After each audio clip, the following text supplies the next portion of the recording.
News channel of Vadodara.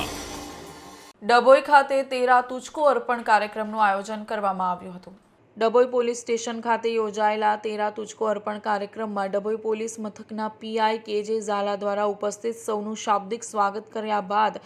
મારું શહેર સુરક્ષિત શહેર મારી સોસાયટી સુરક્ષિત સોસાયટી દ્વારા સીસીટીવી કેમેરા ઇન્સ્ટોલ કરવામાં ભલામણ કરી ઉમેર્યું હતું કે સોસાયટીઓમાં કોઈ બનાવ બને તો પોલીસને સરળતા રહે અને પ્રજાના પ્રશ્નો ઉકેલી શકાય અને પ્રજાને કોઈ પણ પ્રકારની તકલીફ પડે તો તાત્કાલિક ધોરણે પોલીસનો સંપર્ક કરવા જણાવ્યું હતું। જ્યારે ડભોઈ વિભાગીય ડીવાયએસપી આકાશ પટેલે લોકોને ભીડભાડવાળા location petrol pump shopping mall school college જાહેર મેળાવડા હાલ મોબાઈલ ચોરી થવાના બનાવો બનતા જાય છે જેથી કરીને તેનું ધ્યાન રાખવું તેમજ ઓનલાઈન ટ્રાન્ઝેક્શન અજાણ્યા નંબરવાળા કોલ ઉપાડવા નહીં કે ઓટીપી નંબર કોઈને આપવો નહીં। આ તમામ બાતોથી સાવચેત રહેવા અને હાલ યુવાધન ડ્રગ્સ ઉપર ચડી ગયું છે તો સાવધાની રાખવી અને જો આ મુજબની કોઈને જાણકારી મળે તો પોલીસનો સંપર્ક કરવો તેમજ ગેરકાયદેસર નાણાં ધિરાણનો ધંધો કરતા વ્યાજખોરો અંગે પણ જાણકારી આપતા જણાવ્યું હતું।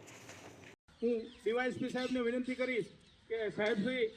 आज डभोई पुलिस स्टेशन खाते तेरा तुझको अर्पण कार्यक्रमનું આયોજન કરવામાં આવેલ હતું જેમાં 10 જેટલા મોબાઈલ જે ખોવાઈ ગયા હતા અથવા ચોરાઈ ગયા હતા એ મોબાઈલ મૂકીને એનો મૂળ માલિકને પરત આપવામાં આવેલ હતા અને સાથે સાથે જે લોકો ગામજનો આવ્યા હતા એમની સાથે વિસ્તૃત કાયદા વ્યવસ્થાઓ ચર્ચા કરવામાં આવી